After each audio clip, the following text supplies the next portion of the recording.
Hello, students. Very good morning. So, before we start this session, I'm going to launch a technical poll. So, please let me know if the things are clear. Okay.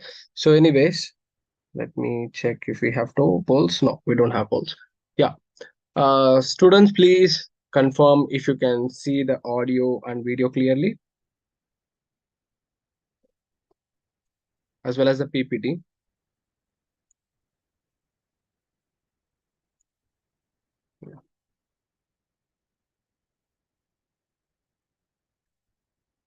Is the PPT audio and video is clear? Can you hear me?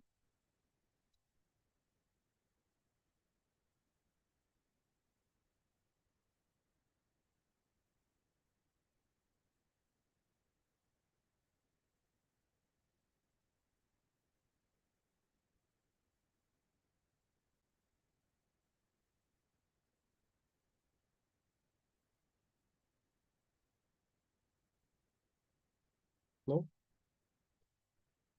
JNV Bhavnagar. Yeah, Bhavnagar. Can you hear me?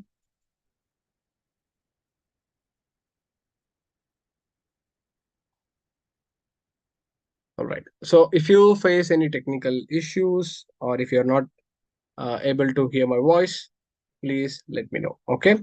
Chalo. So today we are going to just brush off the remaining topics that we are left with this chapter, that is biotechnology principles and processes. Okay.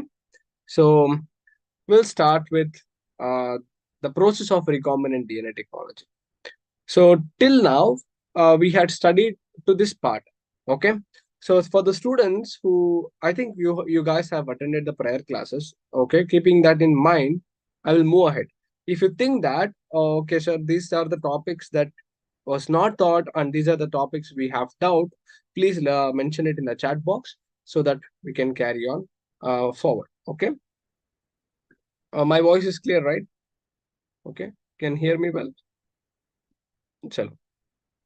So now coming to the process of recombinant DNA technology. Now, what did we start with? We started with understanding what is biotechnology, right? So, as we moved on in defining biotechnology, we came across two important wheels of biotechnology. One is genetic engineering, other one is bioprocess engineering. And in genetic engineering, we understood what is genetic engineering and the tools of genetic engineering. And in tools of genetic engineering, we understood what is the significance of these tools, such as restriction enzymes, vectors, and competent host. Then, when we talked about restriction enzymes, we differentiated between the types of restriction enzymes. What is a major type of restriction enzyme or most common restriction enzyme that we use in our biotechnology process, right? And we understood the nomenclature of restriction enzymes, their recognition sequences, and how they cut, like blunt ends and sticky ends, and what is the significance of choosing a specific restriction enzyme for the recombination process that we understood.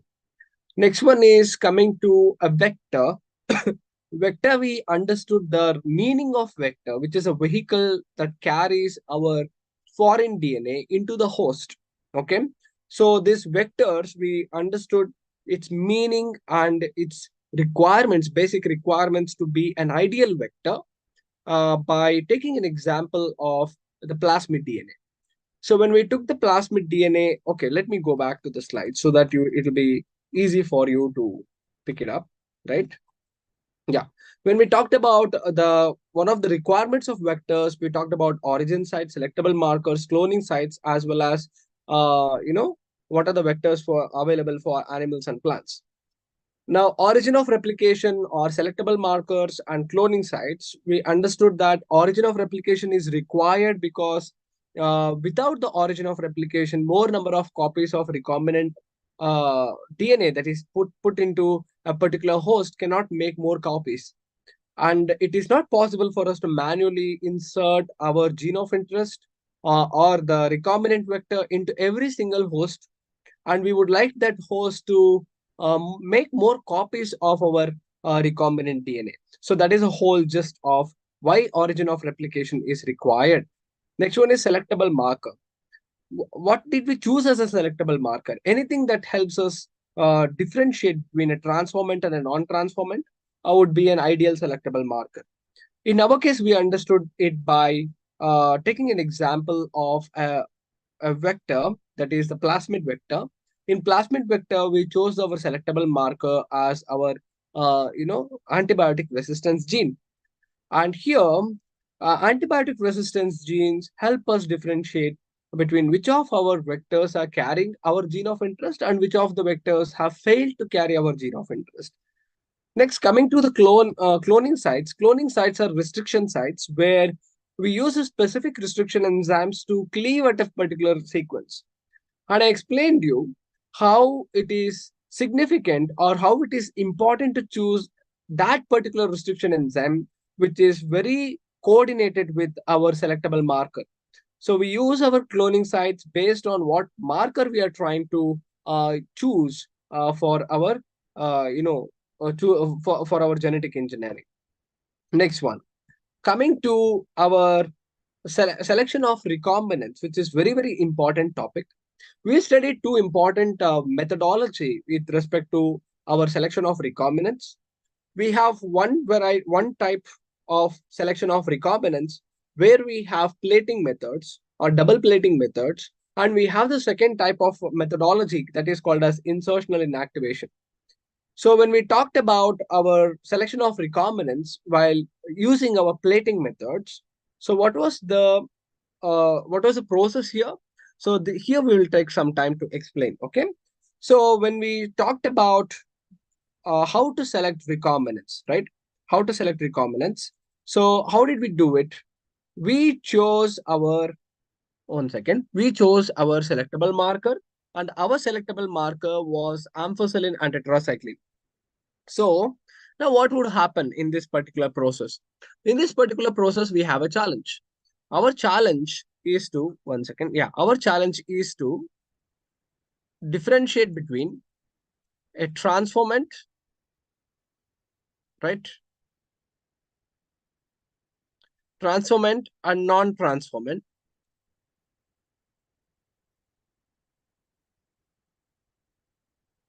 Right? So this is very easy. We'll come back to that. Now coming to our transformants, sorry. So coming to our transformants, again, we have two challenges. Some of the transformants are recombinants. Okay. Recombinant. And others will be non-recombinant. This is very important to understand. What is our recombinant? One which is with gene of interest. One with gene. Here we don't have our gene of interest. So this is a very big challenge. Now, how does this process get accomplished while we do the selection of recombinants? What do? We take a special media. Okay. In our media, what we will do is we will try to add a particular type of an antibiotic. So before we do that, let us say that we have our plasmid DNA, and in our plasmid DNA, we have two markers. Okay. So one of the markers we are trying to remove. So let us say that this is TET-R. I will write it as TET-R. What is TET-R? Tetracycline. What is AMP-R? Amphoxylin. Okay. I hope you can understand this. So what I will do is I will try to insert my gene of interest in the place of tetracycline. If I insert my gene of interest in place of tetracycline, then this particular plasmid, which is a recombinant plasmid, will not grow in tetracycline media, but it will grow in amphoxylin media. Correct, right? This will grow in amphoxylin media. So this is very, very important to understand that the recombinants grow only in amphoxylin containing media, but not in tetracycline media. This is the one. Now, what happens? What is our challenge here? Our non-recombinants, they have both amphoxylin and other one is tetracycline. Since they have both amphicoelin and tetracycline and they lack our gene of interest, they grow on both the media. So when they grow on both the media, what happens here? We cannot differentiate between whether it is a recombinant or a non-recombinant. So what we do, let us say that this is the plate that we have got, and this is the amphicoelin resistant colonies. Amphicoelin resistant colonies means in our media we have added amphicoelin. So when we add amphicoelin, that means our colonies grow on amphicoelin containing media. Even our recombinant as well as non-recombinant have grown in amphicoelin containing media. Let let me say that I will shade some of the colonies here. Okay, I will shade some of the colonies here. So let us assume that whatever I have shaded is our recombinants and the white colonies are non-recombinants. I don't know this, okay? Now what do I do? I will take the scrapes. That means I will inoculate some of the bacteria from this colony and I will add it here. I will inoculate some of the bacteria and plate it here. Again, I will inoculate some of the bacteria here and I will do it here. Again, I will inoculate some of this bacteria and I will do it here. Again, here. Okay, let us say that I will do it here. Now we know that what will happen here. This media will not contain amphicoelin, but instead it will contain tetracycline.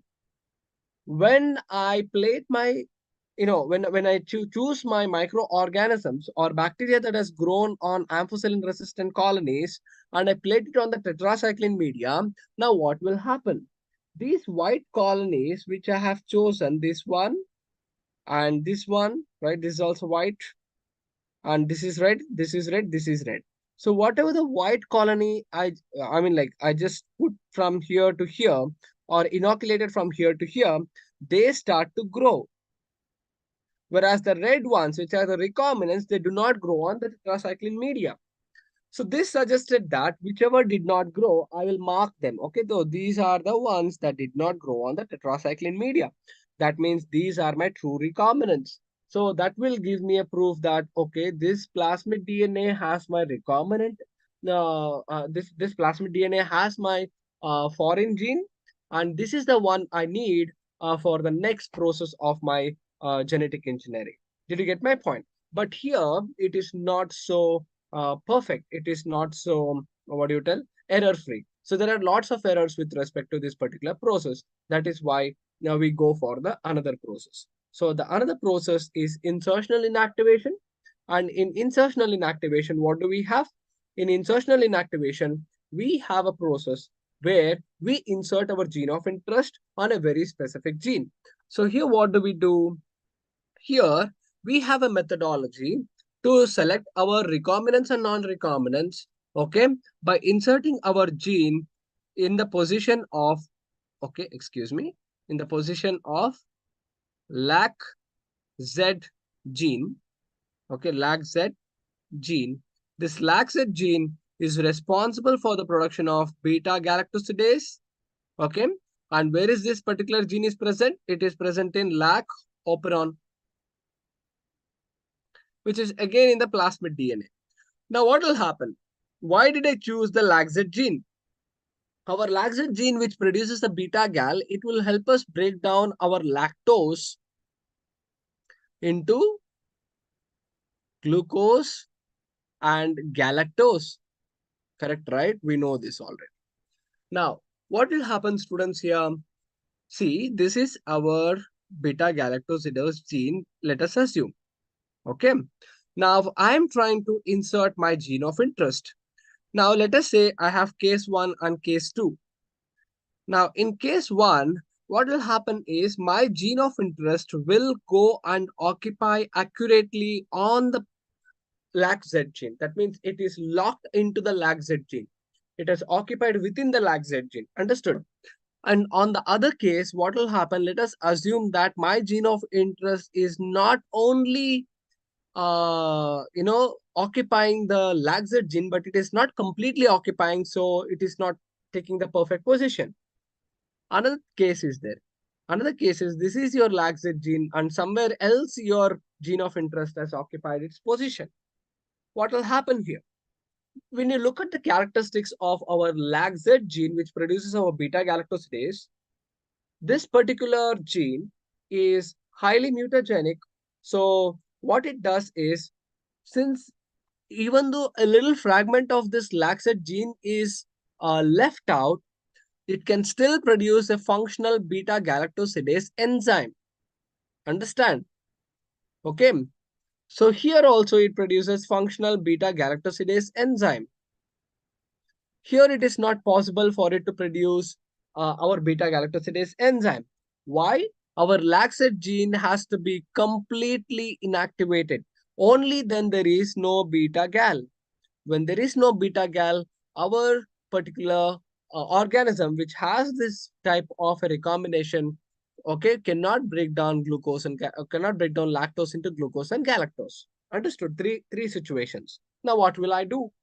So taking these three situations in my head, I will grow this. For example, I have created a plasmid, recombinant plasmid, where my gene of interest is occupied. Now this plasmid has to go into my host. So it gets into the host like this. So once it gets into the host, now what will I do? I will start growing, right? I'll start growing them. On what medium do I grow? I will not grow them on lactose containing media. We know that since we are targeting beta galactosidase, you might be thinking, okay, before beta galactosidase, lactose is required. We don't use lactose. Instead of lactose, what do we use? XGAL media. Okay. XGAL and IPTG media. Okay. XGAL and IPTG media. What is XGAL? XGAL, XGAL is analog of lactose. It is an analog of lactose. So what is the meaning here? Analog of lactose means very similar to that of lactose. So what will happen if the beta galactosidase is produced? Okay, the XGAL is broken down along with IPTG presence. It will start precipitating as blue colonies. Okay, it will give us a blue chromogenic substance. Now a chromogenic precipitate is produced, making the colonies look blue. Whereas the one which has occupied the perfect position, see, your insert within the LAGZ gene. Whenever the insert within the LAGZ gene happens, the LAGZ gene is completely knocked out or completely inactivated. When the complete inactivation takes place, there is no beta galactosidase. So that will lead to non-breaking down of XGAL. So that in turn results in the formation of the white colonies. Okay. So in simple, what can we say? The blue colonies are the one which are non-recombinants, and the white colonies are the one which are recombinants. So, okay. So we want that particular, we want that particular colonies. What colonies are we choosing? White colonies. We are not choosing the blue colonies because the insert is not proper. So this methodology is having 100% accuracy, and it will cut down our, what do you tell, our risk of reassessing the situation again and again, like doing double plating method, like how we saw in the past case. Okay, so this is what about it. Now, okay, vectors for cloning genes in plants and animals, we discussed about it. So we talked about how the plants we use Agrobacterium tumefacium as well as retroviral vectors with respect to animals. And some of the vectors which includes, it's not vector, the direct gene insertion methods, that is, for example, making the host competent. So when we make the host competent, that means how does it take the plasmid DNA? We have engineered the plasmid DNA with our recombinant gene. So this plasmid DNA has to get into the host, correct, right? So for that, to make it possible, we have something called as chemical transformation and electroporation. So what do we do? So we choose a divalent cation, such as calcium ions, and we incubate this particular cells, okay, or the host cells in divalent cation. So whenever you incubate a particular host, especially bacteria, on a divalent medium, and incubate them, they become very competent. That means they're highly looking for calcium ions to get in. Now we have to understand that our DNA is negatively charged and calcium is positively charged. Okay. So now what will happen is once we have incubated and the cells have gained the competency, we start giving them heat shocks. What is heat shocks? We have given them the perfect temperature in the beginning. Next, we are going to shift them to the higher temperature suddenly to 42 degrees Celsius for 30 seconds. And suddenly we will cool them down. So when we cool them down by placing them on ice, okay, so and we repeat this process, that will make the cell to go into a heat shock. When it goes into a heat shock, the semi-permeable membrane of the bacteria will open up or it becomes porous. So then our plasmid DNA can easily get into our cell during the process of recovery. Next one we studied is electroporation, and in electroporation we understood that once the cell, which is electrically competent cells, are incubated, and then a series of electric shocks every 15 kilo volts per centimeter for every 5 seconds is pulsated. 5 microseconds is pulsated. When we constantly pulsate these particular cells, now what will happen again? The pores of the plasma membrane open and the and the plasmid DNA gets into the host during the recovery process. So this is another step that we studied, how to get our plasmid DNA into the host cell. Now, coming to the other methodology of transferring our recombinant plasmids or vectors into our host, it is not actually possible all the time to use either electroporation or your chemical mediated transfer. Okay, we have to use some direct methods. One such method is micro injection. So in micro injection, we understood that it is mostly performed on animal cells, where such as embryonic cells. Here, what do we do is we directly inject our gene of interest into the nucleus of the host cell. Okay, it can be your embryonic cells or blastula cells. Okay, so once we do that, directly the gene is incorporated into the host DNA, thereby transferring our gene of interest. Next one is biologistics gun. So biologistics or gene gun is basically used on plant cells. Why? Because this is a quite destructive process, I can tell. Here, the cells are bombarded with high velocity tungsten, gold, or platinum coated DNA. And when it is bombarded at a very high velocity, okay, now what will happen? It will directly shoot into this host cell and then it is transferred into the host.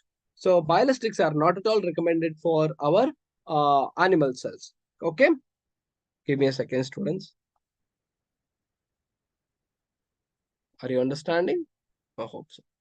Anyways, I believe that you have heard this, but it is a quick revision so that we can go on to the next topics. Okay.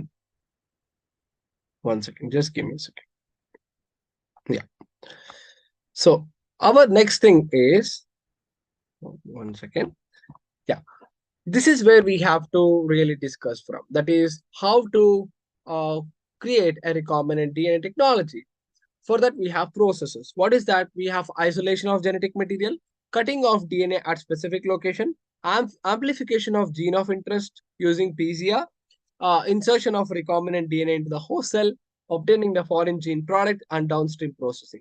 So, in these topics, I believe that it was taught until cutting of DNA at specific locations, right? Next, we have to go for the amplification of gene of interest using PCR. That's what I believe that I have to do. If you think no, you have to start from beginning itself, please let me know. Okay. Are you listening, students? Are you understanding? First of all, is my voice clear?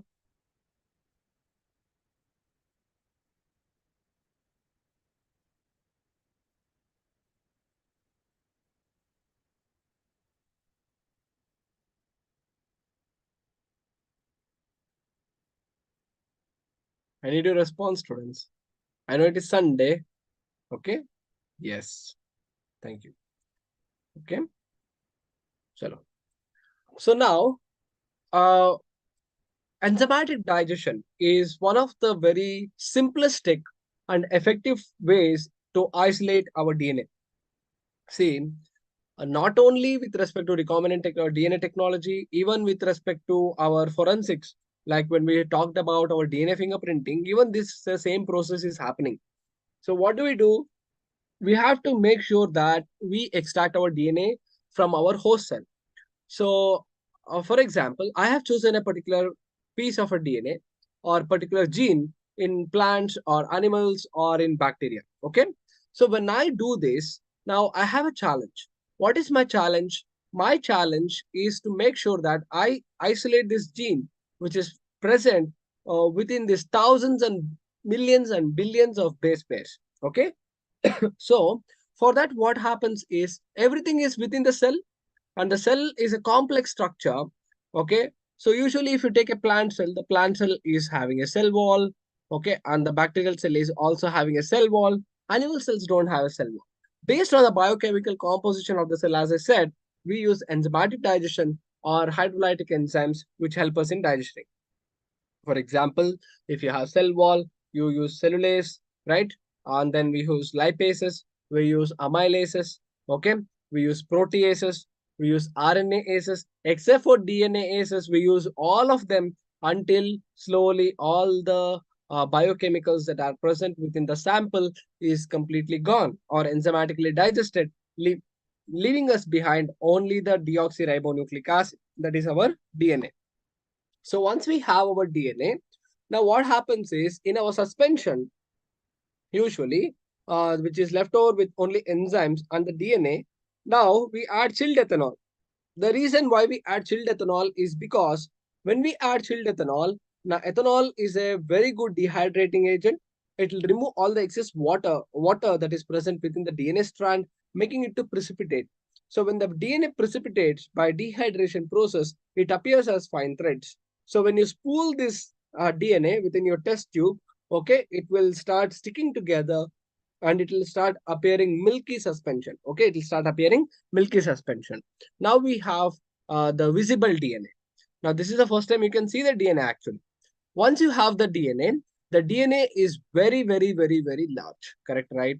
So now somewhere in the corner, somewhere in between, you have a very large piece of DNA. Excuse me.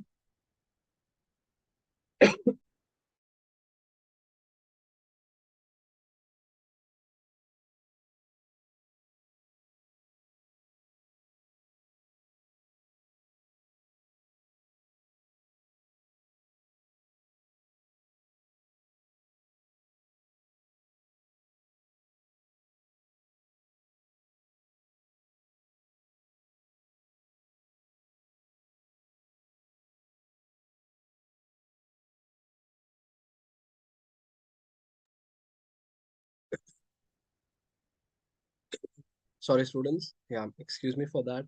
Okay. So when we talk about our DNA, right, we have to cut at specific locations. Now, the specific locations, obviously, we use specific restriction enzymes. First of all, we will have an idea about the size of the DNA we are going to cleave or we are looking for, and which chromosome it is present if you talk about eukaryotic cell, or which position it is present when you talk about the prokaryotic cells. Okay. So once we have the size of the DNA, we really know what kind of a fragment are we looking at.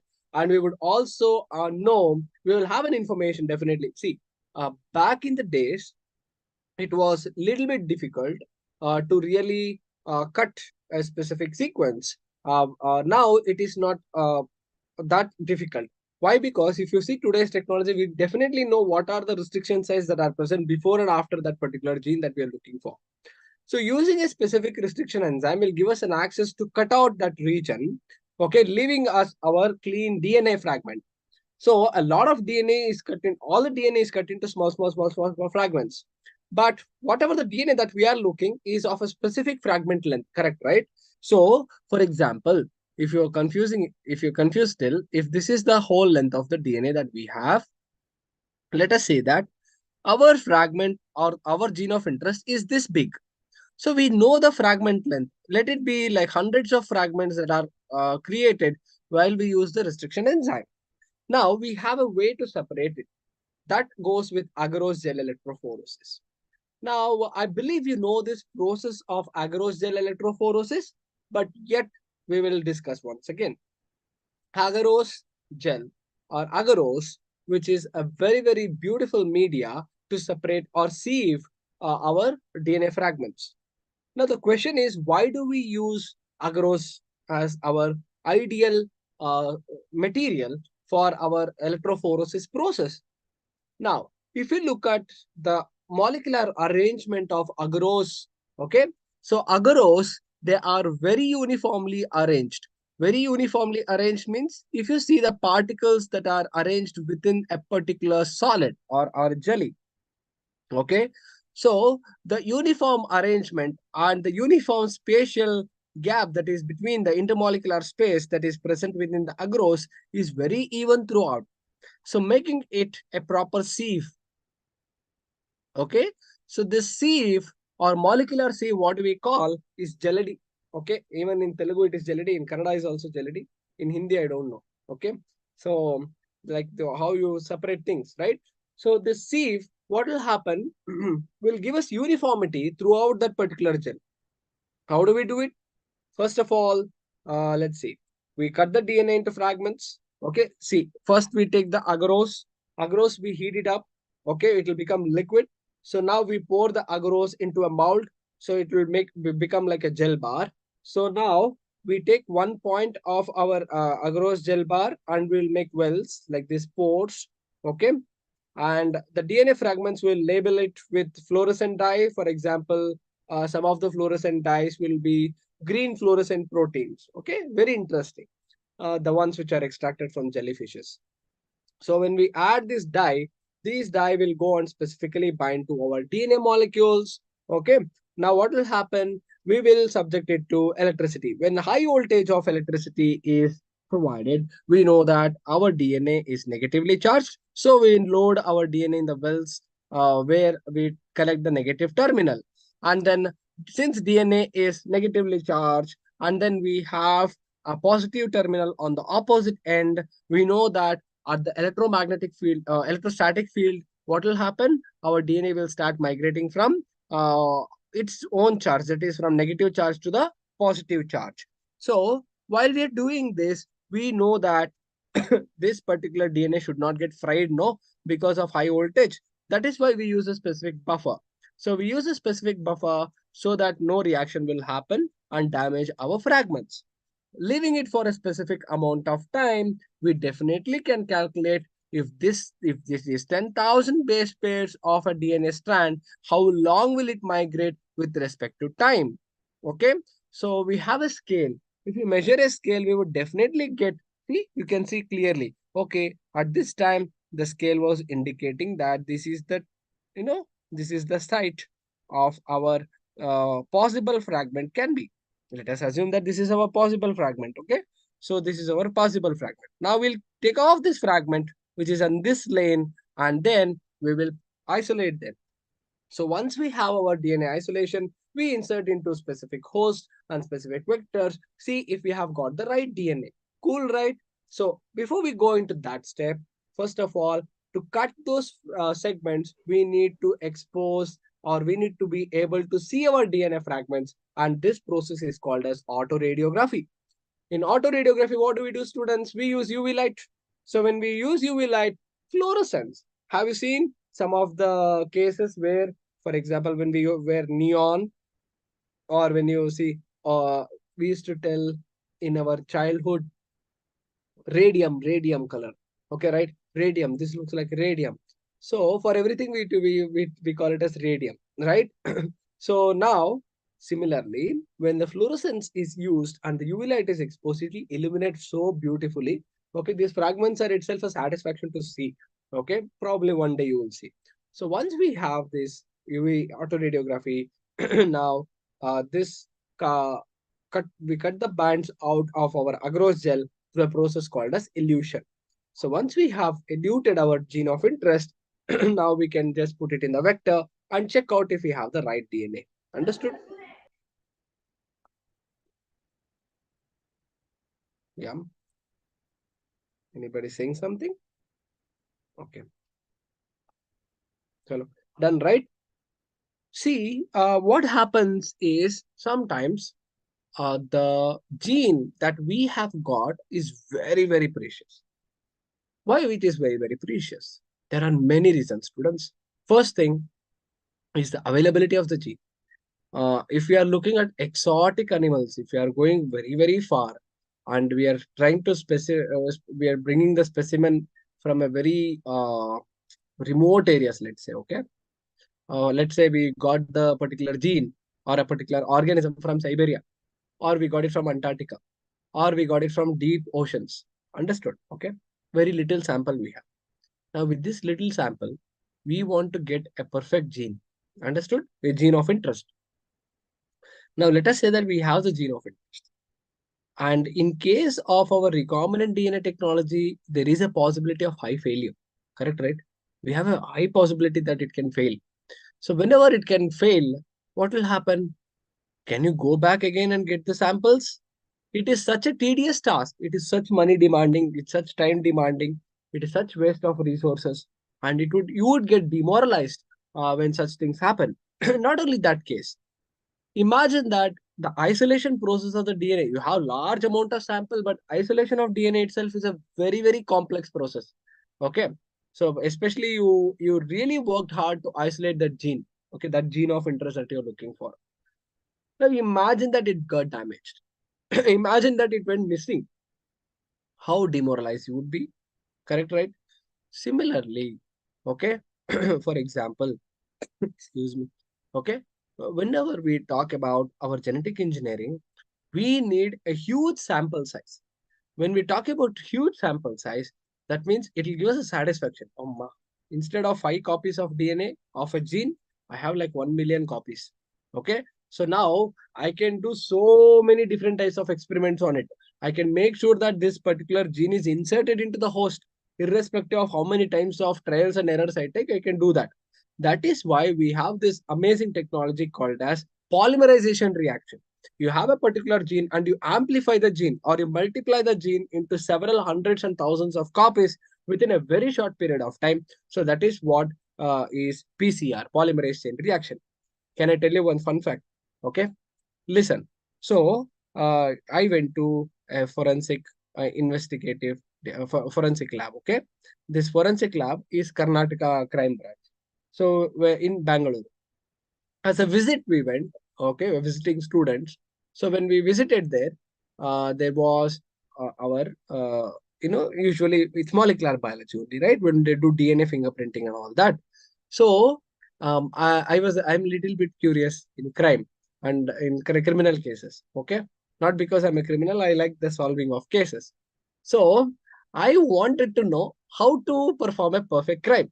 Now don't take me as a criminal, but I'm telling you how to is it possible to escape? That is my question. That was my question.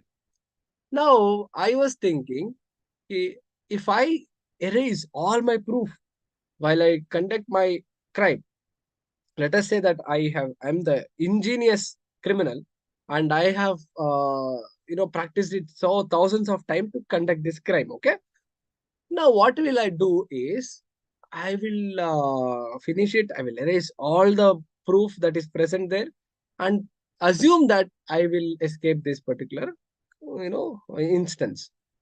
So keeping that in mind, I asked the officer, sir, is it possible that I escape the crime? So he said that there is one way, only one and only way. If he's too smart, way too smart, and if the victim's body is 90% and above destroyed, then it is difficult. He didn't tell it is impossible because the police will not tell us 100% that, it's okay, we can't do it. No, he told that it is difficult to catch a criminal. Then I asked the second question, sir, how much DNA sample is required to catch a criminal? Now, the answer was highly surprising for me. He told that I need only 53 picograms. You know what is pico, right? 10 power minus 10, I believe. Yeah. Picograms. It's not even nano. Below nano is pico. Correct, right? I was shell shocked. While breathing, a tiny drop of sweat or a forceful breath will give me some micrograms of my DNA. Like if I do, some micrograms of DNA would have been dusted into my keyboard or whatever it is. You understand my point? While you talk, so much of DNA you expel, so much of cells you expel. Imagine that how easy it is to catch you. How was it possible with this such small volumes of DNA to catch a criminal? Very simple. PCR, polymerase chain reaction. You would not believe the size of this machine. Very small. The price is very, very large. Okay, let's not discuss about. So, what will happen in this process? The PCR or polymerase chain reaction. Okay. So now what we do is we basically amplify the DNA. First of all, we actually synthesize artificially small primers. These small primers are short fragments of DNA like this, okay? Short fragments of DNA that are artificially synthesized, which are complementary to your parent strand. Okay, we already have one strand that we have, okay, that we have already from the sample that we have isolated. From this here and there, we have the short primers that we can artificially synthesize, okay? So these primers, what I will do is they're complementary to my DNA, all right? So first thing is that one. Second thing is we require a particular type of a DNA polymerase. Okay. Why DNA polymerase? This is polymerization reaction. No, we have to create new segments of DNA, right? So that is why we need DNA polymerase. So let's see what is our process. First of all, our entire PCR can be divided into denaturation, annealing, and extension, or amplification. You can tell. Okay. So what is happening here? First of all, we have our parent DNA, students. See here, we have our parent DNA. Now, when we have our parent DNA, now we will denaturate. What is denaturation? See, we increase our temperature to 95 degrees Celsius. When we increase our temperature to 95 degrees Celsius, now what will happen? The hydrogen bond between the parent strands will break and they will separate. Okay, now this is separate. Now, once we have that, what is required for us, we need certain requirements such as DNTPs, deoxyribonucleotide triphosphate, or nucleotides that is in the form of ATCG, or we need Taq polymerase, okay, and a buffer. Okay, buffer you leave it, it's not necessary for you at this point. Now what is happening? Once I have denaturated the DNA, and during the denaturation of my DNA, my parent strands have separated. Now, once I cool it, this is called as annealing or healing process. Once I have annealing process, at this stage, what will I have added? I would have added my artificially synthesized primer into my sample. When I add my artificially synthesized primers into my sample, my primers will go and occupy a certain complementary positions that are, okay, that are available for them in the either strands. So this is one strand, this is another strand. Let's say it's going from 5 prime to 3 prime. This strand is going from 3 prime to 5 prime. Okay. So now what is happening? Sorry, 3 prime to 5 prime. Now, what is happening, students? Our small fragments of DNA, they started making complementation with respect to our parent strand. Correct, right? So this is called as annealing process. So once you have annealing process, this Taq polymerase, okay, we'll talk about it. So the Taq polymerase, which is a kind of DNA polymerase, will use this as we increase the little bit of temperature to 72 degrees Celsius. Now, these primers are extended by the Taq polymerase, okay, to create the new DNA strand. You understand my point? So this is the process of PCR. So here, simple. What did we do? We had a DNA sample. Okay, we had the DNA sample and we broke the DNA sample by heating it into 90 to 5 degrees Celsius. So this is called as denaturation when the two strands are separated. Next one, we add the primers which are artificially synthesized.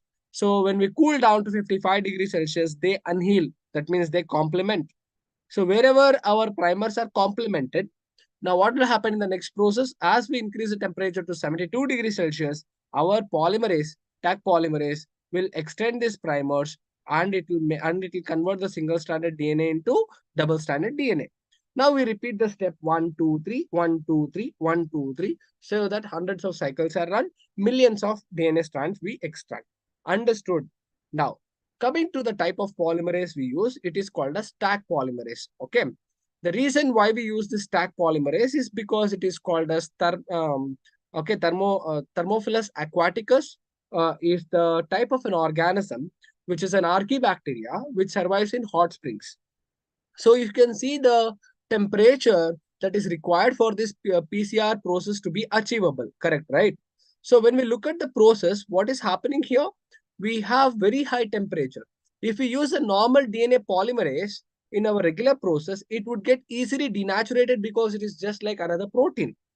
Just because this organism has evolved to survive in very, very high temperature, it has a special type of DNA polymerase called as Taq polymerase. So that is why it is must for us to use this polymerase so that we have the product without damaging the protein. Understood? So one another fun fact I will tell you. This particular process is high demanding, right? High temperature demanding. So when we look at the excuse me, when you look at this process, what is happening is how can any other metal sustain this temperature? That is why we use platinum. Okay. Next time you see the PCR machine, there are crores of rupees before it. Okay. Don't touch it. Okay. Anyways, so this is about PCR. So the same process is repeated and we have the following, what do you tell? Product. Now you can see in simple term. For example, we had the gene of interest, then we separated it, we put the complement, we extended it, okay, by extension. Now amplification process, you see, this is first cycle. See the second cycle. This is the third cycle. After 20 to 30 cycles, you see there are millions of copies. So now you have a huge sample size within a very short period of time, correct? No? So that is what is happening, and that is what is the advantage of using PCR. All right. So did you understand, students? Yes. Give me a confirmation.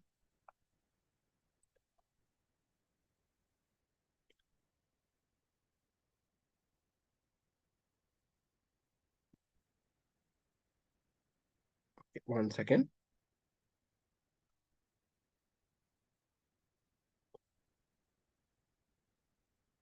Perfect. Okay. So others are sleeping or it is Sunday. I hope you guys are, alert. Sure. So now ligation is another important process. Now, what will happen once we have our gene of interest that has to occupy? Now, what will happen? Ligase is an enzyme that we use to heal this particular plasmid or a vector so that our gene of interest is occupying at the right position. Okay. So for this, you know what is ligase, right? Ligase will create again. What chain are we talking about? It is a polypeptide chain. You have to remember that it is not hydrogen bond. So when we talk about polypeptide chain, you know that between the 5' uh, phosphate group and the 3' OH group, there is a phosphodiester bond. So to create the phosphodiester bond, you need ligase, and the ligase does that. Okay. So ligase does that, and our gene of interest gets occupied into the particular position, especially near the cloning site or restriction site, so that we can easily select the cells based on whether they're transformants or non-transformants. Now, once we have our host that is carrying our gene of interest, next thing is we want it to make sure that it expresses the gene. For example, when we talk about a human insulin gene, the human insulin gene was inserted into an E. coli. Now we will see that this E. coli makes sure that this DNA is converted into an RNA, and RNA is expressed as proteins. Once we have a protein product, that is a success. That is one stage of success of genetic engineering. So once we have the foreign gene product, okay, that is a gene product of a desired trait. Okay, so now we call it as a heterologous host. So this heterologous host, what does it give? It gives us recombinant protein. Okay, this protein or the byproduct of a heterologous host is also called as recombinant protein. Understood, students? Okay. So once we have our foreign gene product, okay, now what can we do to make sure that this product is maximized? So how do we maximize the product? We can't grow in any environment. Let us say that we are in certain part of our country. Our country, with you can see there are so many states and so many different climatic conditions. So today is 10 degrees, tomorrow is 22 degrees Celsius, and again it is 40. You can't expect the cells to be uniform throughout this change in temperature.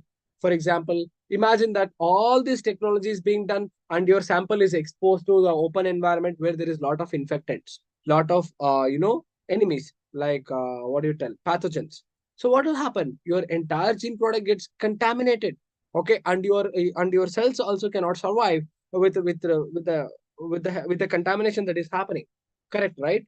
So our whole aim is to optimize our output.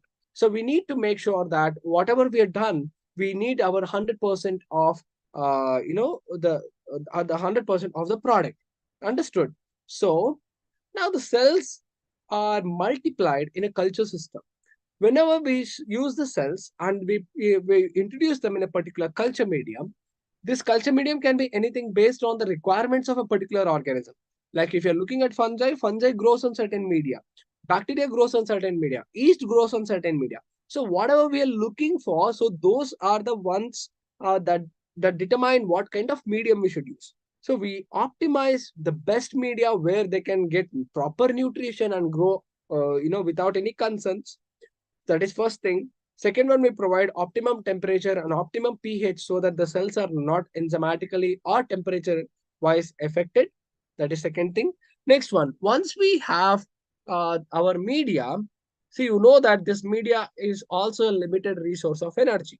So as the time passes, we keep on using the food, and the food gets metabolized, and the waste is produced, and the food gets decreased, the waste gets increased. Now this is also a toxic environment, isn't it?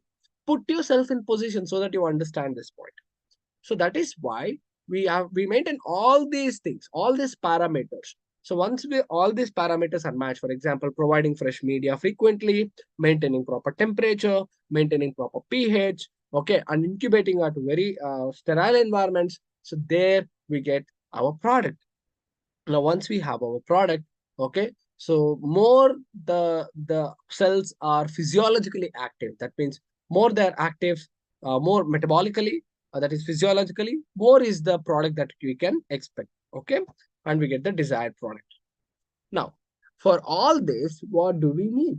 We need something that helps us. So those are called as bioreactors. So bioreactors, I think you have studied the structure of a bioreactor, correct, right? So it's a huge vessel. Basically, it is fit with a lot of sensors and a lot of inlets and outlets, okay, where it provides optimum temperature, optimum pressure, optimum pH, and optimum conditions in all respects like salts, vitamins, oxygen, etc., so that it provides optimal growth. Understand this point? So the type of bioreactors that we are going to study is called a stir tank bioreactor. Okay. So you should remember this name, the type of bioreactor that we are going to use. So this curved cylindrical structure basically contains a lot of facilities where you can change the environment that you're looking for. Okay. Either you can making anoxygenic, oxygenic, okay, whatever is required for that particular organism. So if you look at the parts of the bioreactor, I feel we are not going to be able to finish this part. The last part of our chapter. Can we take it to the next class? I think it's better to take it in the next class because the diagram is quite important. Especially the labeling part is very important when it comes to the examination point of view. So we will make sure that we register this particular diagram in our heads for our NEET examination. Is it clear, students? Yeah.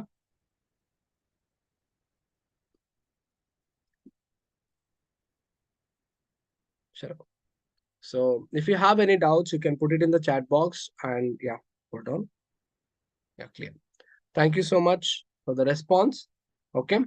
So students, listen, if you have any doubts, you can put it in the chat box. If you don't have any doubts, you can leave.